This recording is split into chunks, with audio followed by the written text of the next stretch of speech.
Good garbage to me is garbage that finds use again, something that can be born again and reused and not thought of as something that doesn't belong in our circle of existence. Hello, hello. Welcome to the Good Garbage Podcast. My name is Ved Krishna. My primary reason for existence has been to find ways to leave our wonderful planet cleaner. We will be speaking with material innovators, creators, and propagators to learn from them how we can build for scale and towards a regenerative future. Their stories will help us answer the big question, what is good garbage?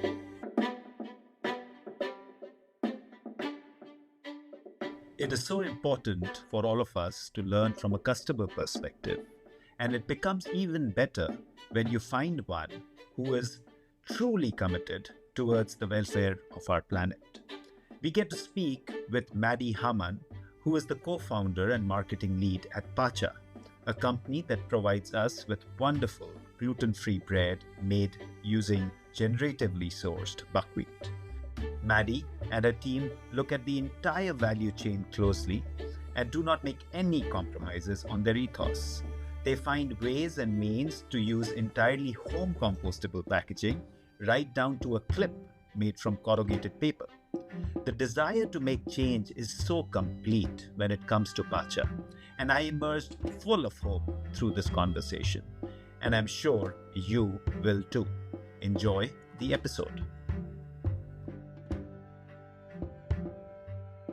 So delighted to have you here, Maddie, and I'm going to start with asking you, do you know there is a meaning for Pacha in Hindi? In Hindi? I didn't know that. Interestingly, it means digestion. No way. Yeah. I was like, she might know that, that Pacha means cool. digestion. And there's a term called Pacha Shakti, which is the energy of digestion, which is what the whole Ayurvedic system is around. Wow. That's awesome. So starting right there, how did the name come about then? So the term Pacha it's from Andean mythology. Our recipe came to us from an Argentinian family. And, probably the most commonly known or widely known term from the Andean mythology is Pachamama. Interestingly enough, means like we tend to think of it as Mother Earth in the Western mindset. It actually means something more like everything that is, like the entire physical realm. But, just for the sake of why we called our company Pacha, it really is because we want to be tenders of our home planet, of the earth that we walk on and the matrix we live in. That's so beautiful, and I'm glad I've added another angle to it. Yeah, that's like so ridiculously perfect. Oh my gosh. I was like, yeah, I did think about Pachamama, but then I said, it has two, just Pacha is, so it could be a possibility that you had that also, but now you have that. Okay, so I'm going to step back. I want to talk to you and learn from you about your growing up and influences that led you to kind of believing in what you just talked about in terms of a holistic life. Sure. Yeah. Gosh. Well, how far back do you want me to go? I grew up in Ohio, which is not like known as being the most forward-thinking, sustainable state. And also at the same time, it's just got really down-to-earth people. And my dad's a big gardener, like a big gardener. He grows like 20 tomato plants every year. And we always had compost. We always sorted out our recycling, and we would take it to the little like triple bin and throw the glass in the thing and the paper in the other one. And so my parents have always cared about the planet as well. I started learning about climate change when I was in late high school in a very minor capacity. I went to my undergrad at Notre Dame and I studied civil engineering, primarily because, my grandfather was an engineer and it was easier to switch out of engineering than into engineering. And by the time I realized I didn't really want to build highway overpasses for my career, I was like, yeah, I really want to do that. I discovered that civil engineering was something that was broader. It touches anything that is in the public sphere. And that includes like storm management. And I wasn't studying the sustainability or like planet science directly, but I was always really interested in it and different projects. Like I don't remember what the subject of the project was when I was in college, but I decided to study the impact of the meat industry on various, water quality and just like all sorts of things. And I remember just being totally and utterly blown away by like the impact that the conventional meat industry has on methane and everything. And so I always leaned towards like just having an interest in what was happening with our planet. And through civil engineering, I studied fluid mechanics. I ended up graduating and deciding to go to Scripps, Institution of Oceanography in San Diego, to study oceanography. And I was primarily motivated because I wanted to use my math and science skills towards helping to find the solution to climate change. And from where I stood, I just assumed that we must need to know more. Like, in order for us to make better decisions about how to interact with the planet, we must need to understand better how the planet works. Yeah, I spent 6 years at Scripps, and I think every single year that I was there, I became more and more clear that I would not be studying oceanography for my entire life because we just know so much already about our planet. And it was just very clear that the understanding was not connecting to shifts that needed to happen. Like people weren't changing just because scientists were saying our planet is going down the toilet here, people. We need to make some changes. So I after I graduated, I worked for the Navy like as a civil servant for about a year, and then we started this company. And we'll, of course, talk a lot more about the company. But I Yeah. wanted to take a little step back. You reminded me of a friend who's been on the show. He's the CEO of a company called Timberpack, which is also a very, very interesting company. And he is a civil engineer. And it's interesting. He practiced civil engineering for so many years and then kind of realized how he can adapt that knowledge of construction into constructing different things. And it was a fascinating conversation. And the second thing that came to my mind is that my wife grew up next to you in West Virginia. And it's such pristine land. But of course, you're totally right. Nobody knows about this. So I still go to my in-laws and I find everything is in styrofoam. Like it's really not hit there yet. That there is a significant challenge that is happening. So I want to dig a little bit more about this choice of oceanography. And of course, we know that there is so little we know about the oceans. So what is it? Why is it that it didn't just keep you there? Because that could very well lend you towards sustainability as well. Yeah. I mean, I think I studied physical oceanography, so ocean physics. I studied the thing that we probably know the least about, which is turbulence and just the difficulty in connecting what little we do know about the tiny little scales of turbulence, all the way up to the scale of the planet. Really, I'd like to sum it up. It was just like, we could continue to know more about this, and there's still so much to learn, but none of the learnings that are happening in the field that I was in were going to start making the shifts that I realized needed to be happening right now. They needed to be happening 10 years ago, really.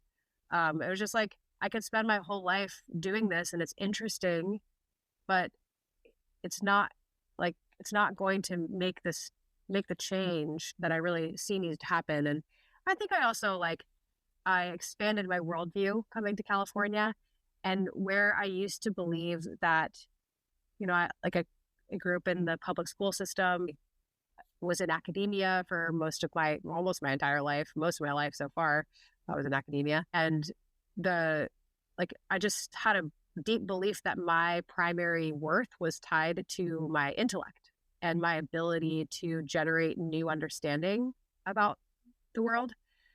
But I then also realized that I have other skills. I grew up in the Midwest and people are very friendly and easy to communicate with in the Midwest. And it's just my skills, like being able to put together a team and lead a team and connect with people on the things that they care about and just like relating and leading, that I realized like, oh, those are actually really valuable skills too. And maybe like, yeah, sure, I might be able to solve differential equations, but maybe that's not really why I was put here on this planet.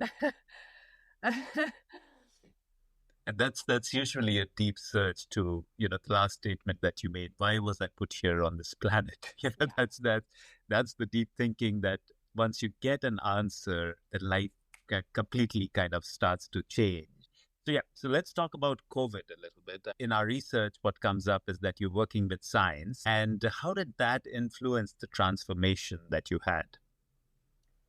I studied physical oceanography from an observationalist's standpoint. So during grad school, I spent something like half a year or more actually on a boat at sea with instruments studying turbulence. And a lot of my involvement with that work was actually just like to be what they call a PI, or like a, what is that? It's not private investigator, it's principal investigator. I'm so far away from this field now. It'll be a So little different if you were a yeah, private private investigator. investigator. So to be a principal investigator on these big projects, like you're not just taking data and analyzing it, you're figuring out, okay, what is the problem?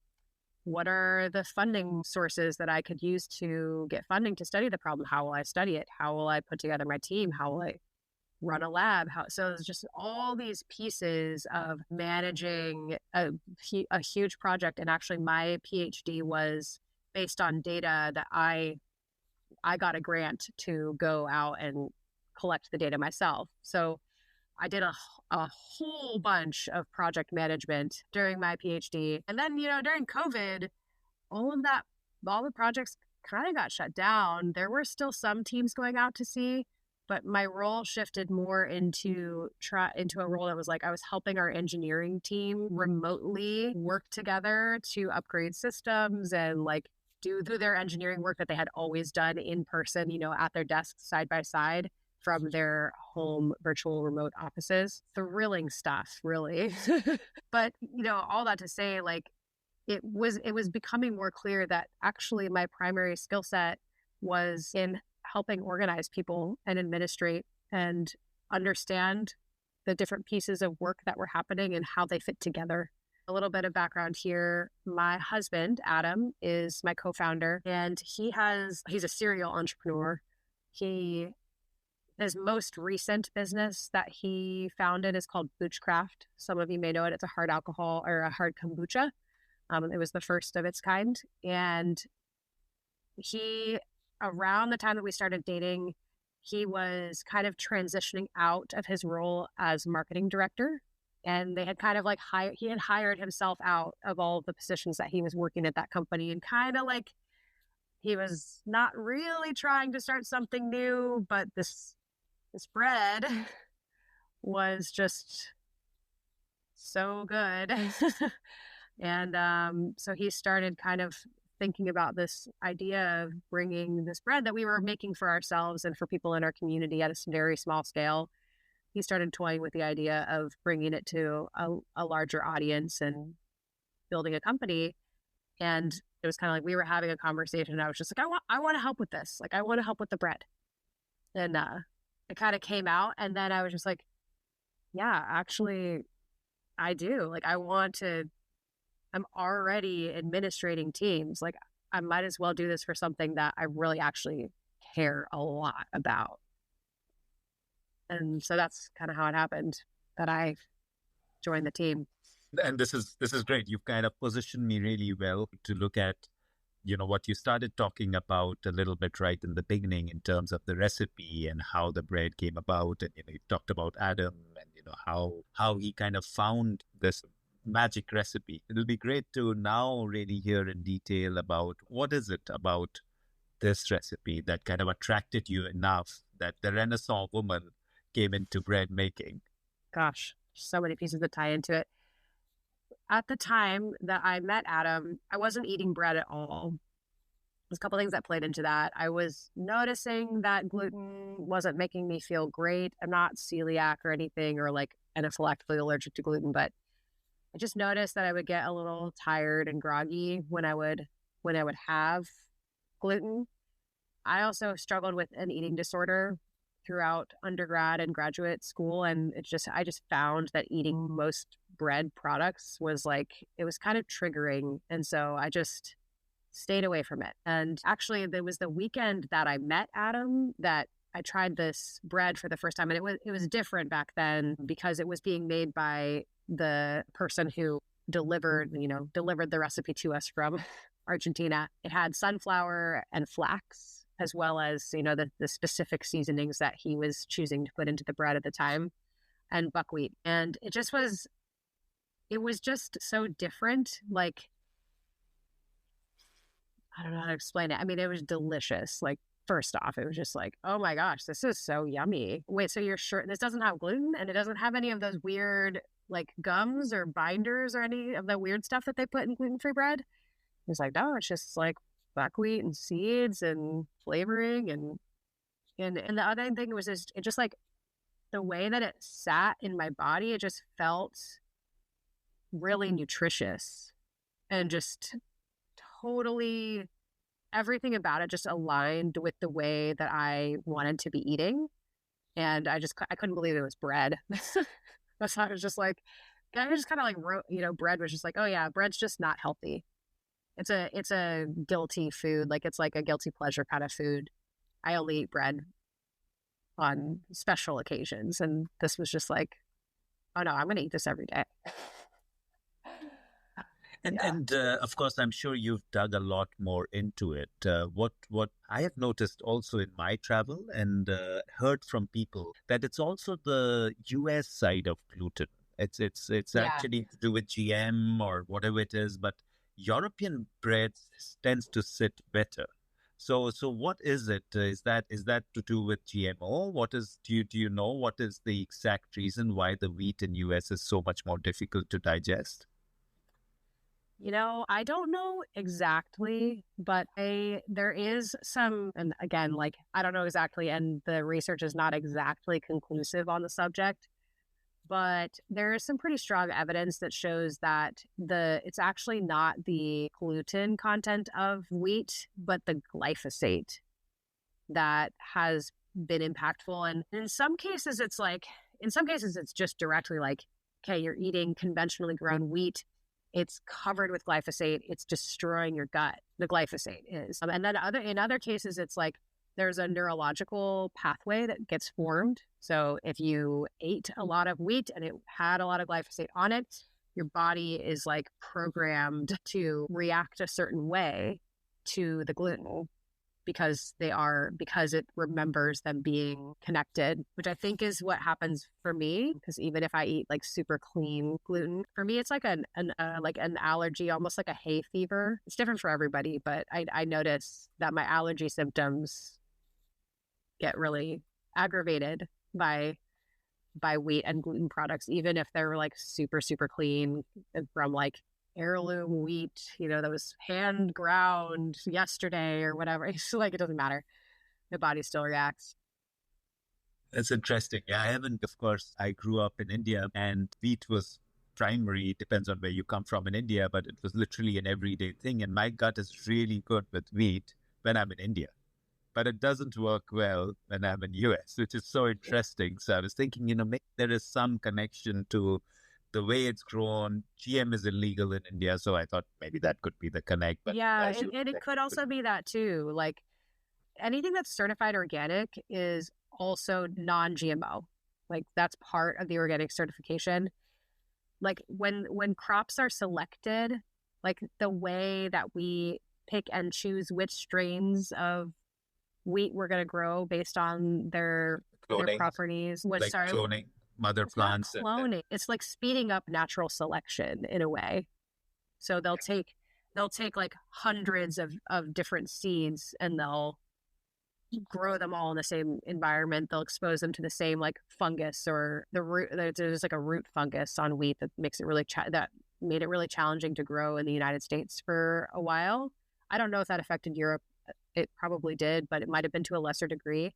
So it could also just be that out of the process of trying to grow wheat that was resistant to the pests and funguses that are present in the United States, we ended up growing wheat that's more inflammatory to people's systems. But I'm not 100% sure about like the genetic differences between the wheat that's grown in the US and that's fine. Let's get to the more interesting stuff of Pacha. So one thing is to kind of like bread, but the other is to build a business around it. That's not quite the same thing. You can like all the bread you want and make it for yourself, like Adam was doing. But the other is to say, this is a great business idea. So talk to us about that journey of you joining Adam and then saying that I'm going to build this, and would really love to learn the major challenges that you saw once you took that plunge. Gosh, yeah. So I'll just say I probably never would have done this if I hadn't had a partner who had done it before. This wasn't Adam's first rodeo building a multi-million-dollar company. And so that made it much easier for me to say, okay, like I'm going to make the jump and I'm going to turn this cottage industry bread baking thing we have going on into something to what it is now. Yeah, it's definitely not for the faint of heart. It's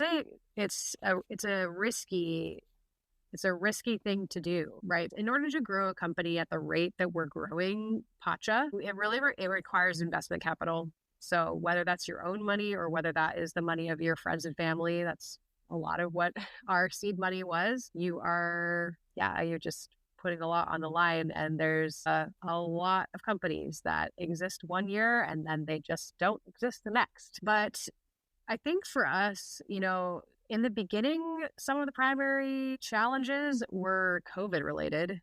We started in April. We opened our first little 300 square foot kitchen. The lease started on April 1st of 2020. Like COVID's happening and we're just like, okay, I guess we're going to figure out the bread thing. We can't do anything else. So, I guess that's good. Certain blessings, right? Like food manufacturing was not shut down. If you had to go make food, you had to go make food. So we weren't impacted in that way, but it was really challenging at that time to, our original business plan was to sell the bread into grocery stores. And like, we didn't have any plans to start an online, like it doesn't really make sense to sell frozen bread online. That's not where most people start when they're thinking about that. But for the most part, like things were just so weird in the world that the people who make decisions about what's going on the shelf at the grocery stores were just like, we're just pausing. We're just going to like everything that we were doing before, we're just going to try and keep doing it. We're just trying to keep the trade like on the tracks here. And so everything just kind of like plateaued and just like stopped.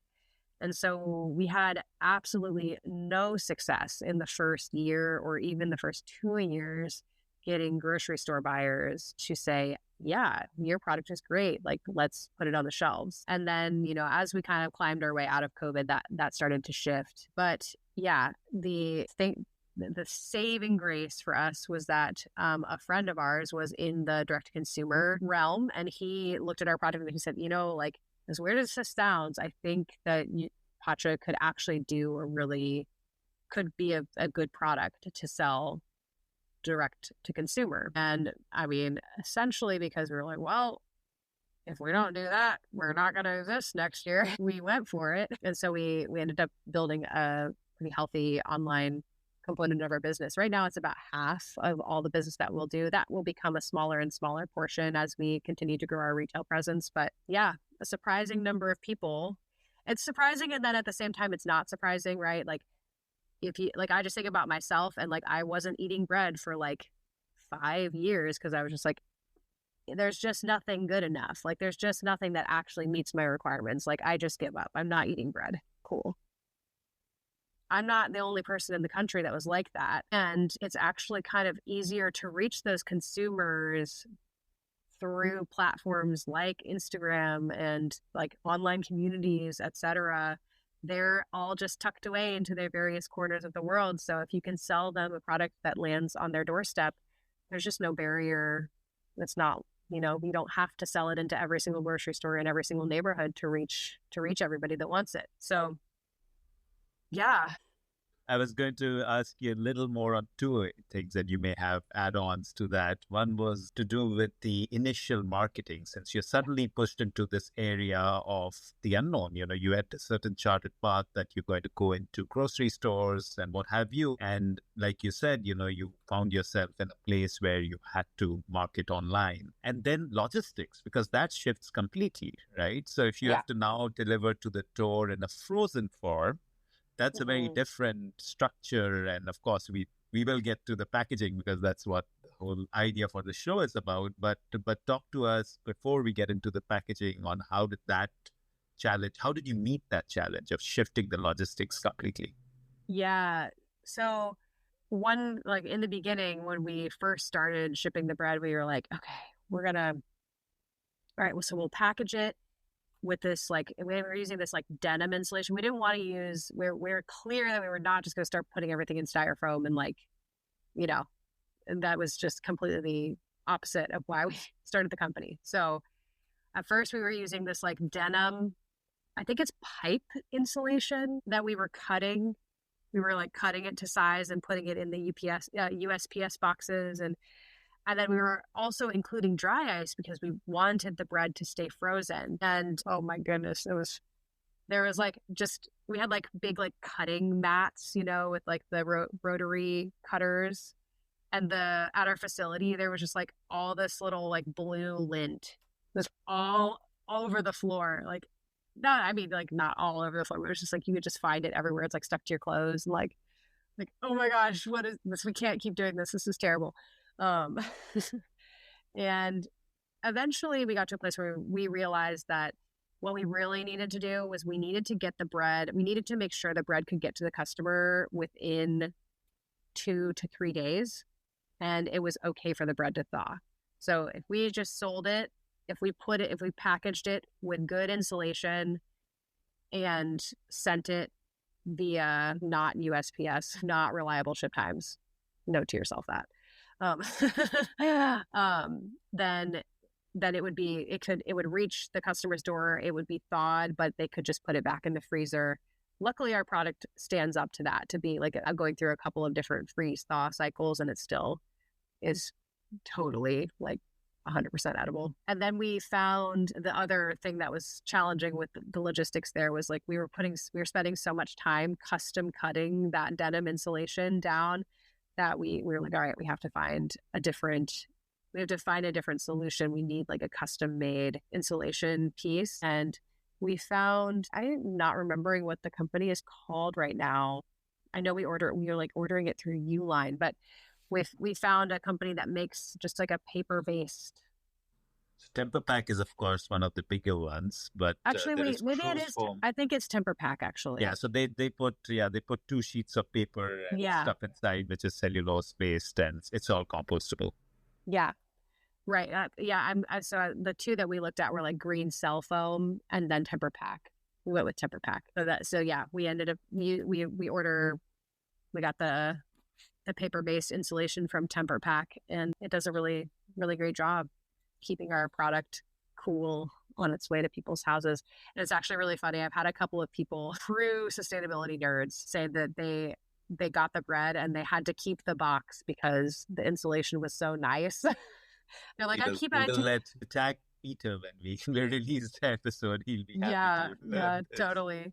They're like, yeah, I keep it, and like I take it to the beach, like I use it as my little cooler, because then I know like if I need to like send it home with somebody, I can just give it to them and it's all good. But it's really nice. It's really nice insulation. And what about the marketing shift? Because suddenly you find yourself in a place where you need to market differently. You don't have to, you cannot visit grocery stores. You're doing direct marketing. And of Yeah. course, you different social media channels. And I guess that's up your alley. Well, it's up Adam's alley, but Yeah. you get to learn that as well. So how did that shift happen? Well, so it honestly, it wasn't much of a shift in terms of like, right, because we were not getting much traction in selling the product into grocery stores. We weren't doing much marketing for a grocery store. Like we weren't doing a bunch of retail marketing. We were just starting out. So the first thing that I learned was e-commerce. And it's actually like it's actually quite a nice channel to start a product on, because for a relatively small budget, you can test your messaging. You put out you put out 20 different ads that all have a different hook, a different target audience, a different just different messaging, and you just see what works. You see what people are resonating with, and then you hammer on the things that you find are effective. It's like, it's not like if you were to do that in retail to try to understand what kind of messaging and marketing the consumer really resonates with, you'd have to do like a market research study, and those can cost $25,000. Whereas, you could spend $25,000 in ads, and you could get most of the same information and also reach like hundreds of thousands of people in a month. Um, so it's like market research plus brand awareness all in one. Yeah. Did you have to stay a little bit constricted on your reach because it's a 2 to 3 day shipping? So how far could you go from San Diego, and how did you decide that, okay, this is the broad area we're going to do? And what was the shipping that you ended up using there? Yeah. So we are constrained to the continental US and Hawaii. We're constrained by where we can do FedEx 2 day. Some like in like some areas of the country that's through their ground, but in most areas of the country it's 2 day. It goes by air. Yeah. And that must affect the costing as well. And does that make you concerned? Because, okay, the customer will ultimately pay till a certain amount. And then, of course, if you were to sell next door, it would be a different price. But if you have to send it all the way, well, Hawaii is a different, but even if you're sending it upstate or something, Yeah. the cost probably really adds up in order to be able to do that. And how do you manage that bit? Yes, the cost does add up. It is expensive to ship bread directly. The cost is built into the price on the website. Yeah, it's definitely an interesting psychological piece, right? On our website, we sell the bread so it depends on what size you buy the bread in, but basically we sell it for $12 a loaf. And we sell it in multi packs. So you can't just go onto our website and buy one loaf of bread, because it's just like it doesn't we lose money on that kind of transaction. We lose money if you just buy 2 loaves and you never come back to the site again. We lose money. But if you buy 2 loaves of bread and then you come back to the site because you liked it, all of a sudden we're profitable with our customers. So yeah, there's some interesting things that go into the direct consumer piece, because essentially like one of the most important metrics is the customer acquisition cost. So, like it can cost a lot of money to acquire a customer depending on what you're selling. In our industry, it's like floating between the $18 and $26 per customer, per new customer. So as you can imagine, if they go and buy a 2-pack and it costs us $26 to acquire them, we're losing money on that. But then when they come back the second time, our profit margin on the bread that we ship directly to customers is higher than what we sell to distributors. So, yeah, it works once we get them to like the bread. which they mostly do. And what is it? So if you're selling in a grocery store, is the pricing different, or you just keep it the same? Because I guess the cost would be different, and the No, that shipping cost is different. so it's cheaper for people to buy it in the grocery stores. And like honestly, it's environmentally, it is a much better way for us to distribute our bread is to send it on in whole trucks to distribution points and have people buy it at the grocery store. So eventually our business will like probably go all the way to just retail once we have sufficient coverage and people can get the bread. So we kind of know that that's going to happen. But it's cheaper to buy it at the grocery store. It's definitely cheaper. Super. And then Yeah. that takes us well into the ecological side. Yeah. Let's start with the whole idea, the ingredients first. And you say that, you even make sure that it is sourced from regenerative agriculture. And of course, that in itself, again, I'm sure it adds to the cost, but it also adds to the complexity. Yeah. So how did you manage to figure out, okay, this is where we need to buy each of these things and get it right and get your partners who are your vendors onboarded? Well, okay, so on the terms of like the complexity of finding our partners, our product makes it kind of easy for us because it is primarily buckwheat. So we source two ingredients from regenerative sources. One is the buckwheat and one is coconut sugar. Everything else appears in our bread in such small quantities that it's not really possible for us yet to set up direct relationships with regenerative suppliers. And yeah, it's hard to get to just go order regenerative ingredients. Like even if you are totally willing to pay the highest prices for XYZ, it's just hard to source it because not everything is available in regenerative format.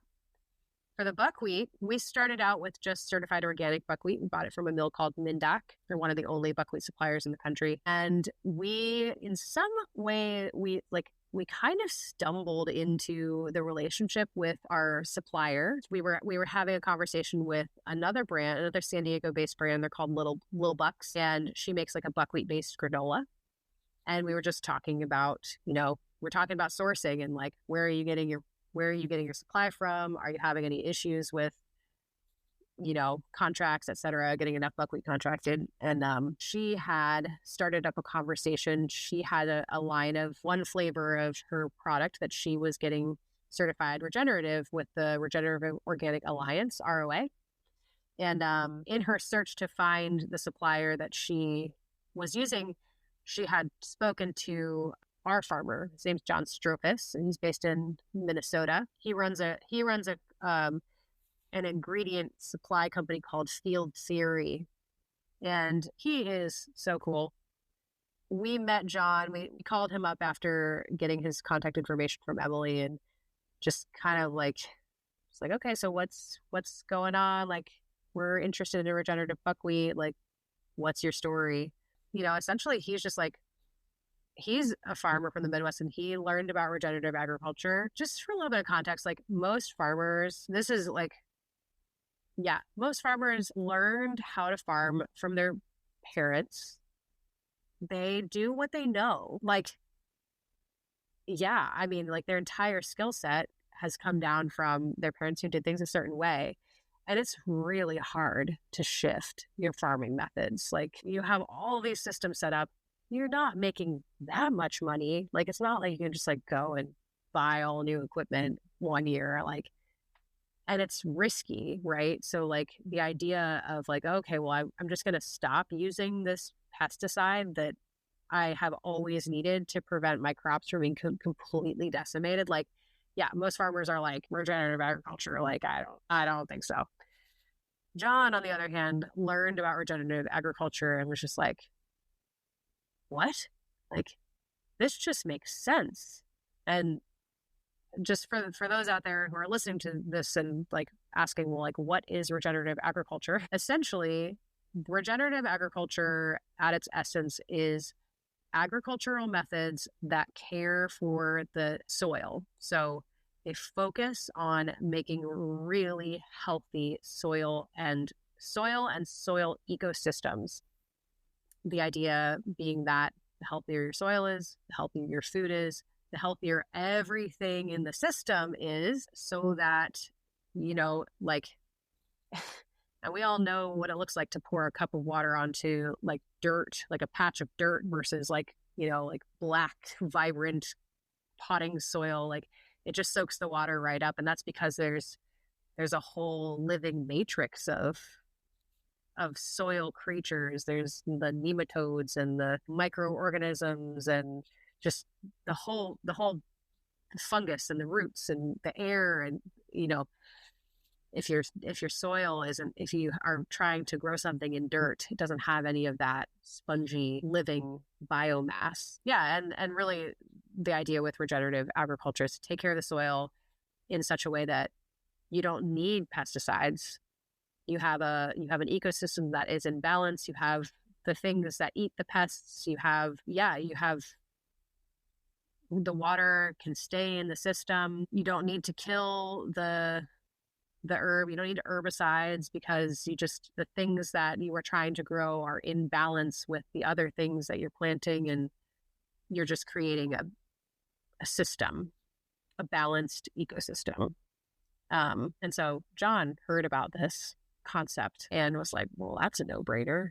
That's what we need to be doing. Why are we spraying chemicals all over our fields and like, watching his neighbors come down with cancers and you name it, just ruining the water supply, overwatering, water like runoff, a lot of fields that don't have healthy topsoil. If there's an over input of water, they tend to just create flooding and lots of muddy rivers running through the fields and washing away whatever topsoil there might have been there before. Yeah, so he's just like, this just makes sense. And so he is the one who introduced us to the regenerative certifier that we work with. They're called the Soil and Climate Initiative. They used to be Soil Carbon Initiative. And they help farmers transition their acreage to regenerative methods. And the brands actually pay a fee directly to the farmers. So we pay $25 an acre to the farmers to help them, to support them in transitioning their methods. Yeah. So, and with buckwheat in particular, it's really cool. Buckwheat it's a ground cover. And a lot of farmers actually grow buckwheat and they never harvest it because they just use it to just keep the topsoil in place between plantings, and it's a nitrogen fixer as well. So they use it, they'll plant the buckwheat, let it grow, and then till it into the soil and then plant their next thing, and they just won't ever harvest it. But for our growers, most of them were not growing buckwheat before. They were growing other organic crops. And the buckwheat has a short enough growing season that you can often plant it between other crop rotations. So it's like a bonus. And what is happening for us is actually John is passionate about the regenerative piece. He's also a farmer. And so he can speak the language of these organic farmers and say like, hey, I'm doing this thing. I'm growing regenerative buckwheat for this company and it's good for my soil. All the things that I get to put in place are good for the planet, good for my health, good for the health of all the land around me. And like, it works from a monetary perspective. Like, this is going to help make you profitable, and you're not going to need to rely on these chemical companies to make your pesticides and your fertilizers, etc. Like, you should totally try this. And so he enrolls our farmers for us. Thank you, John. Yeah, because when we called farmers about it, like, hey, we'd really love to like grow regenerative buckwheat. What do you think? Do you want to like go get certified? And they're like, no, I think I'm just going to keep growing my organic buckwheat. I'm doing just fine as it is. Thank you very much. Yeah, it's so fascinating, the whole cycle of how things are produced and how things are consumed and how they go back, and of course the whole idea for us also is around compostable packaging, which is part of the whole spiel, is that ideally you want enough consumption, which means you want enough compost, which is healthier, and okay, it leads to the regenerative ag idea. We actually lived on a permaculture orchard in India, and then before we shifted to US, it was a huge movement even there, and it was a huge movement in India. It's just more traditional systems which were pretty much in place before. A lot of it also comes to biodynamics and things like that. But there's a guy there who's created this whole movement called zero budget spiritual farming, which is basically that you don't need any pesticides, herbicides. You need to basically work with nature and let nature teach you rather than you trying to govern and that sort of thing. So it's fascinating, the whole subject.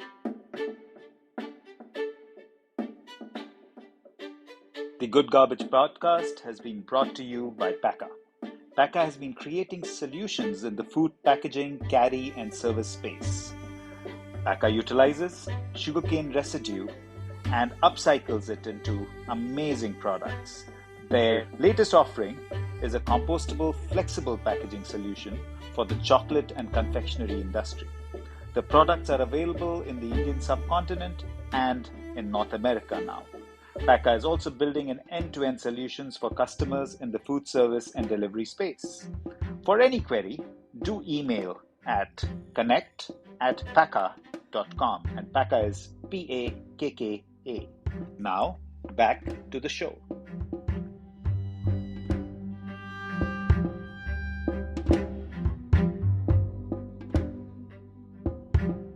I want to pivot very quickly to the idea of packaging.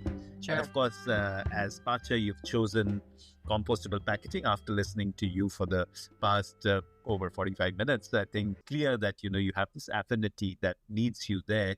But talk to us more about, the idea of packaging and then finding the right suppliers to get you the right materials. As a company, in a sense, we've made it easier for ourselves to go with compostable and sustainable packaging because we've built it into the company's DNA. Like, rather than starting out with the cheaper option, just saying like, okay, well, let's just use the plastic for now because that's the thing that's easier to get, and we can do it in small batches, and like we'll just use that, and then once we get to a certain scale, or like once we become profitable, or once we reach that thing, we'll start doing it right. Like, we just said, no, we're just going to do it right from the beginning because that's what we believe in. And yeah, so like we didn't run into the trap of setting our cogs artificially low, is how I will say that, because I do think that plastic makes your cogs artificially low. Our first iteration of packaging was cellulose bags, like compostable cellulose bags with a compostable sticker on it. So for our very small scale beginnings, we're like, okay, well, like this is what we can get. We can't print on a bag at the scale that we are currently operating. So like that'll be our round one. So still fully compostable. But we started immediately researching, what other options were out there.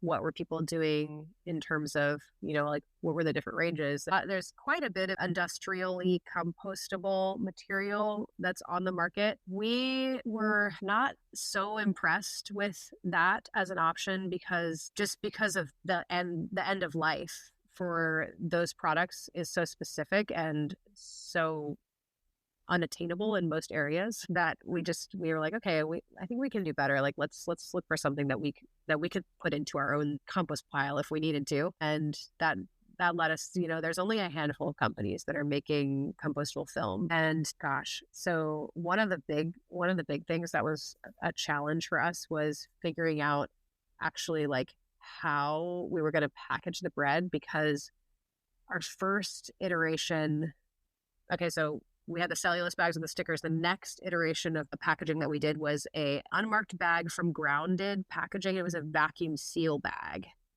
And so we were vacuum sealing our loaves in this, it was like a cassava and eucalyptus based film. And then we put that into a cardboard box. It was beautiful. It was like such a nice billboard to have a cardboard box, but it was super expensive to do it that way. But just kind of because we had started vacuum sealing it, we thought that we kind of needed to keep vacuum sealing it. And most automated vacuum seal machines take a plastic film and they kind of they heat it up and blow it out, right? So it's called a pillow pack, and we were looking at that. And in order to get the home compostable material to work with that method, it would have had to be like 7 or 8 or 9 mils or something. It was like a ridiculously thick piece of material, and it was way too expensive. It was also just like, that is so much material. Like, is it better to do plastic in that case? Like, the plastic just performs so much better in the vacuum seal realm. But then we did some more testing, and we kind of got to the point where we realized, wait, like, we don't actually need to vacuum seal our bread. And actually, like, the bread, as weird as it sounds, like, it can get freezer burn if in the bread bags, it can. But once it's thawed, it's actually better for it to have a little bit of air circulation, like just to wick some of the moisture away from the bread. It actually helps the bread to not to spoil. So just a little bit of like, because we were so hung up when we tried to do like automated vacuum sealing, we did some testing and found like, oh wow, we can just do a bread bag. And that made it much more accessible, because turning the home compostable film into a simple gusseted bag was achievable.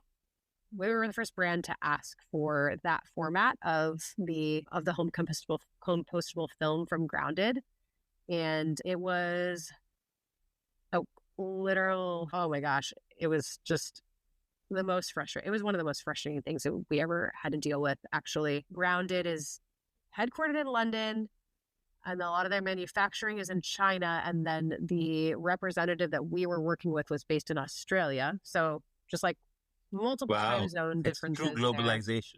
There. Yeah, exactly. It's super global. But then it's just like the lead times that we were experiencing with trying to get the product, and especially in the period of time where we were like developing a new product with them, it was like months, and each deliverable that we had, and we're like, okay, we need this by April 1st. It's like, cool, that's going to come to you on June 15th. And we're like, oh my gosh. We were so behind schedule with some of our bread bags that we were like, okay, we need to order some more cellulose bags. We're just going to have to stick them with those compostable stickers. Like, we're just going to have to go back to what we did before to bridge the gap here. And in trying to order large quantities of cellulose bags, we realized like, oh, they could make our bread bags for us. And there was a company, and I'm not remembering, it might have been Walmart, right? It might have been Walmart. Who would have thought? But so they had done like 6 months worth of supply of bread bags in this home compostable material that's made by Prison Pack. It's a potato starch based material. They had done it for about 6 months with Prison Pack, and then they decided like, it's not worth it. People don't care that much. We're not going to spend our money here. And so they had the technology already developed. And so they were like, yeah, we can make you a bread bag. Yeah, home compostable. Let's do it. Like, easy. So we now have a US based supplier. Thank God. So much easier to work with. Yeah, they do a great job. So, and then I actually have a bread bag here, so you can see. It looks completely like just like any other bread bag, and it's right? well printed, and yeah, you wouldn't be able to tell the difference. Does it crinkle more? Does the sound has a deeper crinkle, or no? It says no, it doesn't. Not really. No. Like, because I inferred to that because one of the challenges PLA had, which is of course industrially compostable, was very, very brittle and crinkly. And one of the things, Frito-Lay's launched a product 10 years back, and they had to withdraw from Sun Chips because it was so loud. That they had to withdraw their PLA. Gosh, louder than the like mic. You can imagine in a cinema hall or something, people opening. It was really loud. So wow, okay. They had to. That was the reason. So that's why I was asking. And that looks Yeah. Very sharp. So, yeah. And then we use these closures. They're cardboard, Wow, that's amazing. which you're just like, why aren't all of those cardboard? Yeah. Yeah. Why do we need to use a plastic Why closure? are they plastic? Yeah, I they're will going to be say, I thrown mean, they away very do quickly. break down, right? So, like, they bend and they become ineffective after several uses, but like, great. Then they go into the recycling bin. Yeah.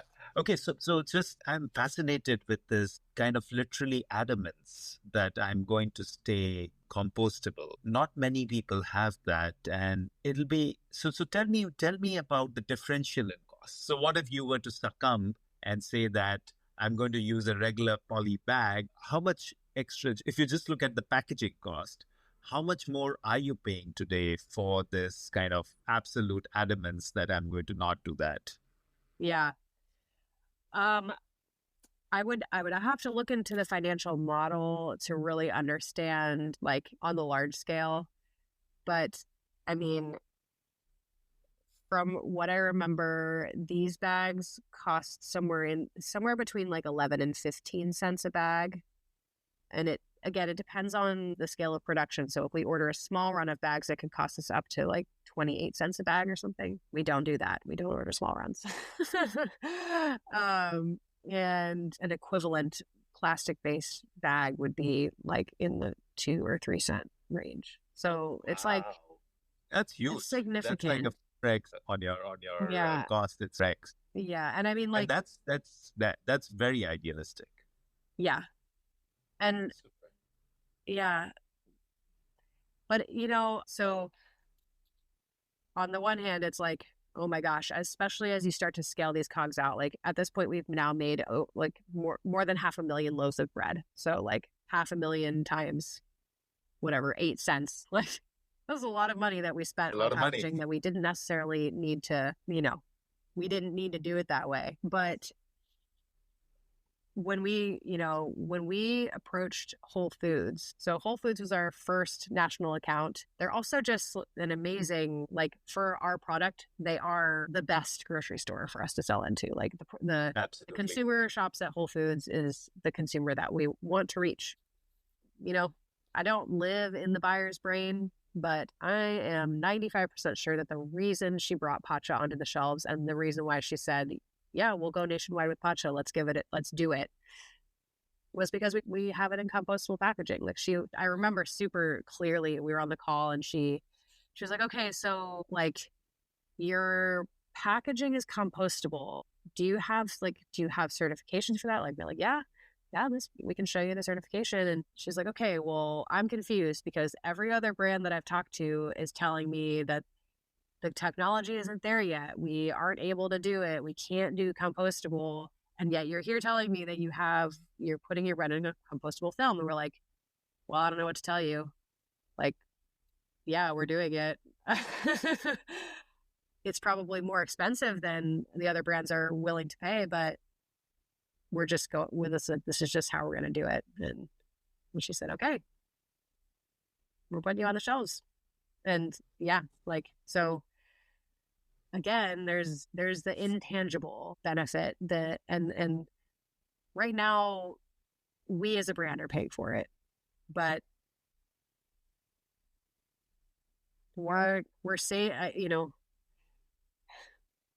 saving the planet the cost the true cost. So it's just worth doing it. And I think that the way that the winds are blowing, more and more retailers are realizing that, more and more consumers are going to start realizing it too. Like, it's going to take time, but there's going to be a point where it's just like, yeah, we just have to do it this way. And so we're leading. You're definitely not talking about the recent wins, but in general, the recent wins are bring the plastic straw back. But let's not talk about those wins. Yeah. So this is beautiful. Of course, as a compostable packaging person, it's absolute music to my ears that a brand would choose something, even if it has a much higher cost. So, of course, there is one compromise, which is in terms of cost. Are there other compromises that you have to make in terms of performance at all? And if they're there, we'd love to learn those. And on the flip side, are there benefits apart from just it being compostable in terms of performance? Do you see any of those, either compromises or benefits? Sure. In terms of other compromises, yes, so like for our tortilla bags, which are coming very soon, the film that we have to use to make those, just they're a different format of bag. They're a zipper bag, so we have to get it from a different company. They're not see-through in the same way. They have an opacity that is just like the material is just a little bit more opaque than the current film that we're using. Not the end of the world, but it is like, if you want the consumer to be able to see your product, it's a thing, right? And it's challenging to print multicolor on this type of bag. Like to do a CMYK print is possible, but not awesome.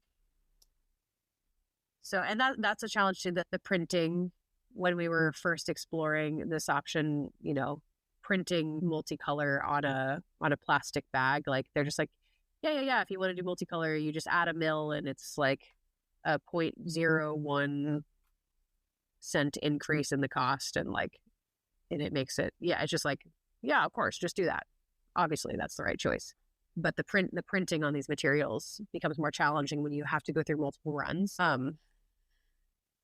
And then the other challenge is that these bags break down. They're designed to break down. So you can't just keep them on your shelf for a year. Like they literally will start decomposing if you hold them on your shelf for too long. So like I said, if you're in a position where you can't afford a small run, but you won't use a larger run within a year, like that's a pinch point for sure. That makes it challenging. Like you have to scale your business to a certain degree to even be able to make it make sense, the economics of it. But hopefully the bread is not staying on your shelf for a year anyways. No. So that's a good thing, at least with your product. But no, we're not. Nope. We're not keeping anything stocked at this point, I think everything's max of like 3 weeks at our facility, max. So yeah, so those are some challenges. And we did run into, with our first iteration, not so no, this is with the old bag though.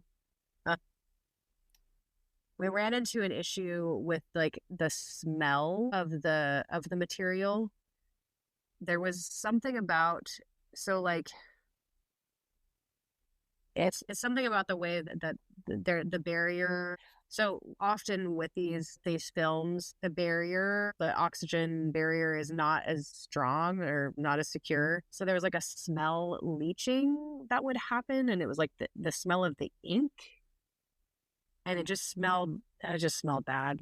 It was like, what is that? Like, why does that bag smell like that? But that's not an issue with our current bag manufacturer. And I think it might have also had to do with just like coming from China, sitting in a container on a hot ship just like the conditions of the shipping were not lending themselves to the material being in its optimal state. Yeah. In terms of benefits, again, I think the benefit is mostly just in the end use, like end of life. There's, one of the big hurdles that needs to be cleared in this arena is what happens to this packaging at the end of the life, because most people don't have home compost piles that they can put these into. Most people. And also most industrial composting facilities, like in San Diego, we have green bins, and they take your compost, but they don't take any compostable materials, like any kinds of films, even if they will break down in that compost. They don't take them because of either the timescales or just like they just don't have the ability to sort through what's what. Like there's no good way of understanding whether this is just a regular plastic bag or something that will actually break down. So they just don't take them. And that's an issue because like, yeah. But on the other hand, even if most of our bags are going to landfill, they are going to break down much, much, much faster than an equivalent plastic, petroleum-based plastic bag. It's just, so that's the benefit. I would say the other thing that's been fun is just like with these cardboard clips. So many people have been like, oh my gosh, a cardboard clip closure. Like, of course, that's brilliant. Like, I love that you're doing that. Like that piece in particular, like the plastic film, it's so similar to a regular plastic material that people don't even really notice the difference unless they like are really into it and they read through the package and see all the messaging about it. But the cardboard clip closure is just something that like immediately you touch it when you open the bag. It's just this like, this touch point where people are like, oh, this is different. This is better. Like, this is an obvious thing we should be doing.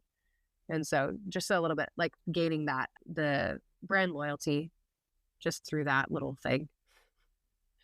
It's amazing. And how did that come about? Was it same packaging people, or how did you guys decide that, that this can be a possibility, a cardboard clip?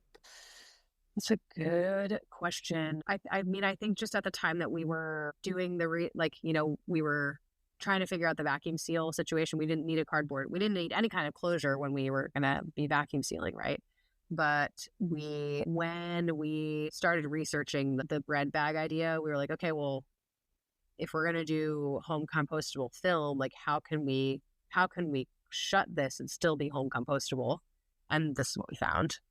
So I think it was just our research. We went out looking for it, and it exists. And it is more expensive than the plastic ones. Oh, wow. I would not have thought that. I thought because, it's basic cardboard, it should be as economical, if not more. That is not how it works. It will eventually. Hopefully there'll be more traction. So you also talked a little bit about runnability, and you talked about, taking multiple runs for printing. Has that been sorted, and can it run as the same as any plastic film, or do you still have to pay more for printing than you would on a plastic film? It's not that you have to pay more for printing. It's just with the specific film that it's not this film, but with the specific film that we were using before, if you wanted to print full color, so a CMYK print, right? You are able to achieve any color because you print with 4 different colors of ink essentially all over the bag. But printing that many times on the material, the material would start to spread out. Like it would start to actually melt just a little bit. And it's subtle, but then the prints start misaligning. So you start getting a hand that looks like it has 3 different shadows of different colors on it, for example. So yeah, that issue still exists. You can't do all the same kind of printing on these materials as you can with just a regular film. Although, I'm saying that, but what I'm realizing is that it might be the case that you can achieve those kinds of prints by increasing the thickness of the material, which you would also have to do for a regular plastic film. It's just that the difference in cost between a 3 mil bag and a 5 mil bag for this material is really, really big versus for going from a 3 mil bag to a 5 mil bag in a petrochemical plastic. It's just it's more expensive by a tiny bit, but it's so worth it because it's just, it's just hard. It's just a lot more difficult to justify. So print misses are typically because of shrinkage, and you're right, the compostable materials tend to shrink differently. But normally what I find is that the toller or the converter is able to figure it out based on their knowledge that, okay, the shrinkage will be this much, and hence I'm going to put, but okay, that's a different discussion for another time. Totally. Yeah. it is solvable, is what I'm saying. So you've not just stayed with packaging for yourself, but what I see is that you've come to kind of influence various other people as well. So talk to me a little bit more about this One Step Closer Packaging Collaborative. Yeah. So Pacha is actually not a member of the packaging collaborative right now. Just it's really just primarily from a bandwidth perspective. We're like, cool. We can't like one more administrative thing is like we're doing really good stuff with packaging. Great. Like we're doing all the things, but we just can't be active with every single group that comes our way these days. But we are a member of the One Step Closer like coalition. We're a member of what's called the Rising Stars, which is like companies with revenue less than 10 million who are growing and doing various aspects of better business. So, whether that's better packaging, whether that's regenerative agriculture, etc., or all of it. But yeah, so the One Step Closer Packaging Collaborative is doing incredible work. I mean, essentially they're getting businesses together to make a commitment to take steps towards better packaging, that's more circular packaging. And then they're also just like they are creating a base of of information, of collective buy-in. Just like they're networking companies in a way that makes the activities of one company so much more impactful, because it's like, well, hey, we want to start putting our bar in a compostable package. And hey, guess what? So does XYZ company. So the four of us would love to strike a deal with you and like get this figured out so that we can all start packaging our bars in compostable packaging, for example. So just leveraging collective powers and sharing resources and like helping to educate companies on the options that are out there. And having infrastructure for companies to reach out and be like, hey, I'm interested in becoming a part of this collaborative. Like I'm interested in learning about packaging. And then all of a sudden they have the support that they need to actually make those changes. So there's some really cool stuff happening. Yeah, and it's a win-win because even as a supplier, you get you get some scale because, like you were saying before, if it's a really small run, it becomes expensive for the supplier too. So if four people come together and the run becomes a little bit bigger, it's also easier for a supplier to come in and provide, and also it gives them a lease of life. A lot of the packaging suppliers are also struggling to find the right customers, and if somebody can bring them together, that works well both ways. Totally. Yeah. So what about this idea of pledge for 1% for the planet focus, and what are the focus areas there? Yeah, so we are actually when we started the company, we were part of the 1% for the planet pledge. We still are in theory, we're supporters of that, but we pay more than 1% of our revenue to our farmers in the form of our acre fee. So rather than donating that money to 1% for the planet for them distribute to different nonprofits, we felt that it was better for us to directly assist our farmers in transitioning their regenerative acreage. And it was just like a bureaucratic thing that 1% for the planet couldn't count that towards our 1% donation. And we were like, okay, all right, well, yeah.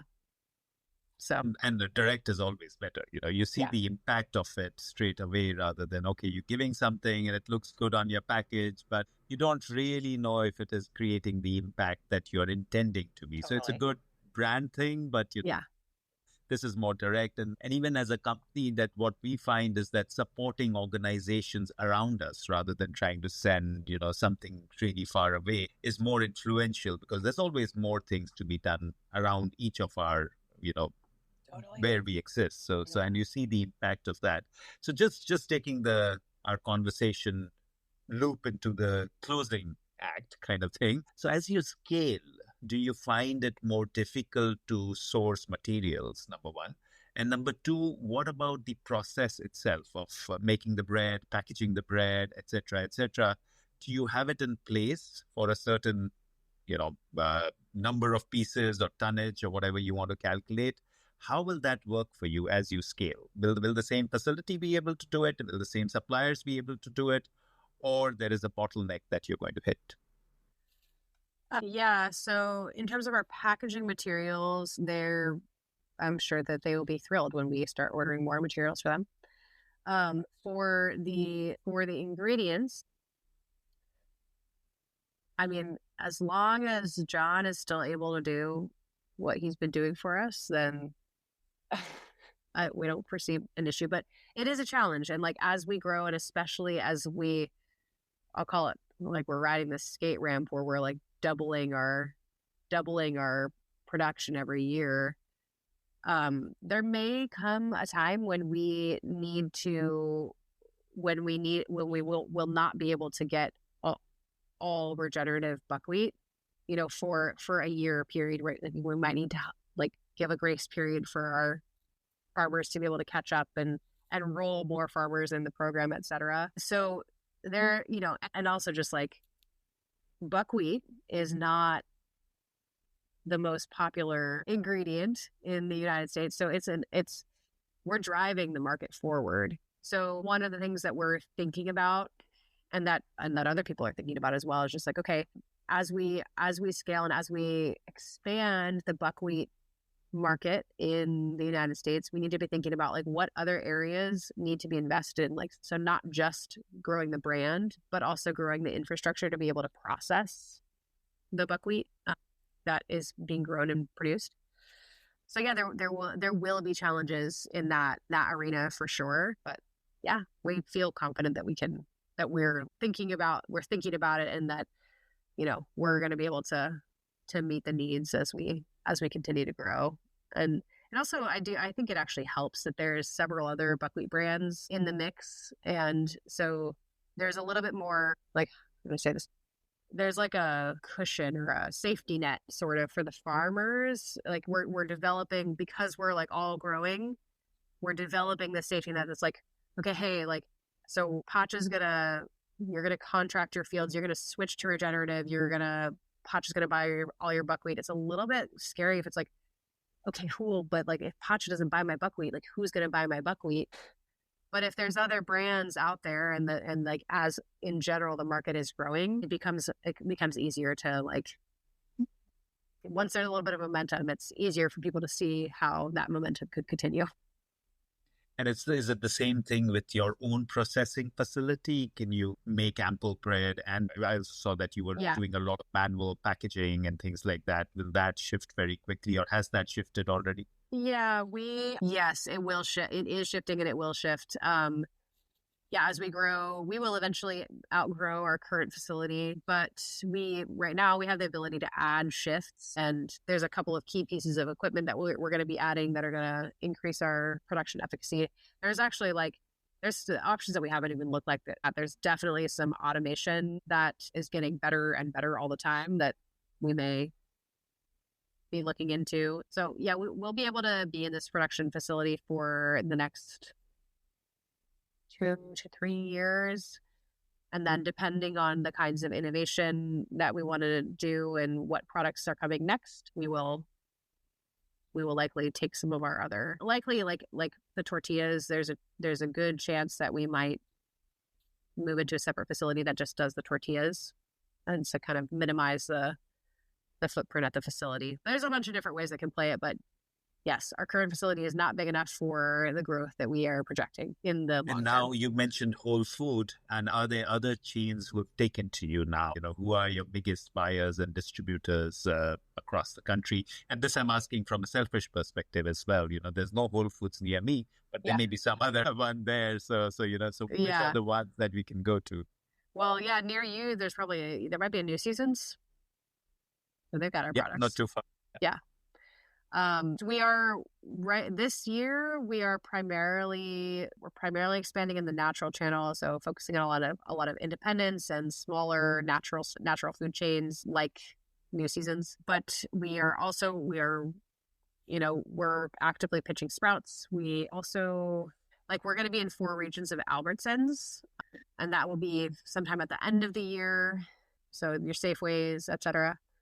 And yeah, we're working all the time to expand into new chains, and in a year or two, we hope to be in Target and Kroger, and yeah, That's huge. So it'll be very accessible for those who actually need it. And obviously that'll make the Pacha itself grow significantly as well. totally. You mentioned a little bit earlier on the funding challenges. Do you think you're over the hump, or you think there'll be a more, as you grow and you want to scale faster, there will be more funding needed?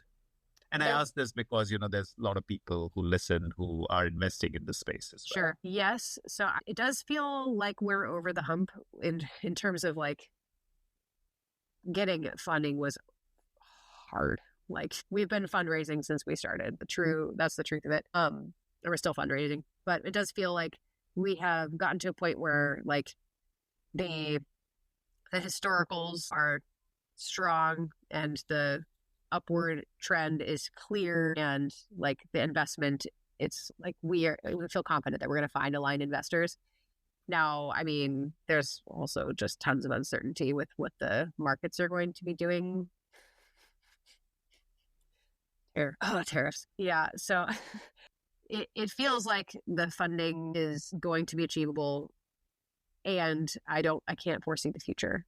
So there may be some maneuvering that we'll have to do that's not the plan that we currently have. But yeah, the trust. So I am going to have you gaze in the crystal ball and see, if you were to look 5 years ahead, what would be your dream for Pacha? This is what, maybe it's in scale, it's in impact. How would you word that dream of 5 years hence? Yeah, I mean, I'd say like the 5-year vision, I would love to see Pacha. So I'd love to see that Pacha is a trusted household brand. That's a name that's known by, let's just say, like 75% of Americans. And I would honestly, if I'm looking in the crystal ball, I'm seeing that that's primarily going to be in the tortillas, like that we're going to become a household name with our tortillas, maybe more than our bread. And yeah, I would love to be in most of the primary retailers nationwide. 5 years, like if we're talking about 5 years from now, we may be on the verge of entering international markets. I would love to serve some of our audience in, like, I can't tell you how many requests we get from people in Europe that are like, where can I buy your bread? It would be great to be in Europe. I think that there's like a lot of synergy with the markets there, but that would probably be just beginning in 5 years. And then, yeah, in terms of impact, it's all serving it. In 5 years, what I would really love to see is I would love to be at the point where a certified regenerative product is recognized and valued by the consumer. And I would like to, I would like to see Pacha 10x its acre footprint of regeneratively grown buckwheat. Yeah. That's a very, very clear vision. Just a quick question on the tortilla versus bread. Why do you think that tortilla will grow bigger than the bread? It's just, the bread is amazing, and it's not exactly a 1-for-1 substitution for white bread. So there's like a little bit of a learning curve for consumers. So like, it's just like, I feel like the way that I eat Pacha bread is kind of its own thing. Yeah, it's just like, it's kind of a lifestyle shift, sort of. Like, you have to shift your perspective 25% on how you eat bread in order to only eat Pacha bread. With the tortillas, it's just like, yeah, it's a tortilla, like 1-for-1 substitution. Straight replacement. Yeah. Yeah, okay. They're delicious. They are easy. They're super sturdy, pliable.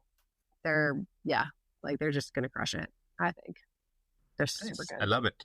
Yeah. Okay, my final question. What does good garbage mean to you? What does good garbage mean to me? No garbage.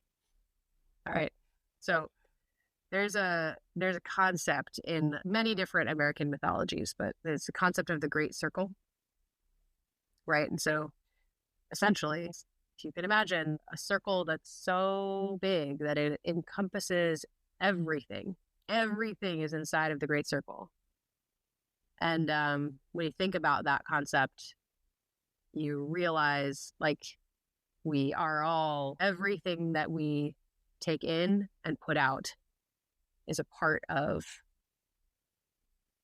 there's no such thing as throwing something away. It can't leave the circle. The circle encompasses everything, right? So good garbage to me is garbage that finds use again, cradle to cradle, right?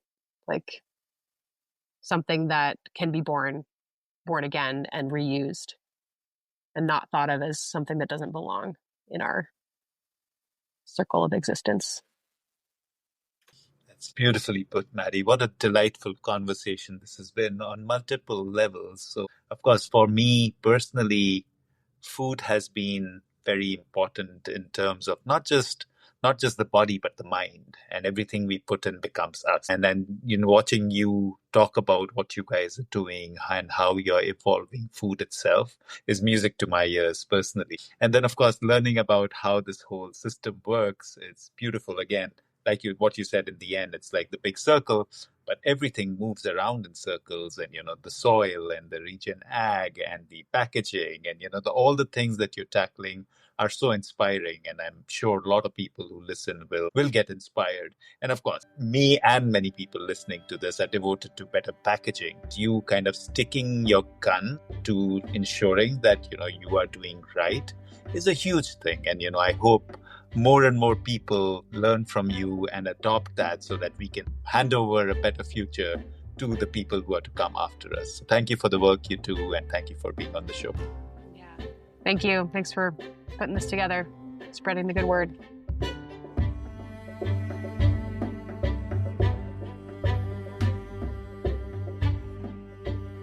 Thank you for listening to the Good Garbage Podcast. Follow us on social media to never miss an episode. Links are in the description below. I'm your host, Ved Krishna. See you next time.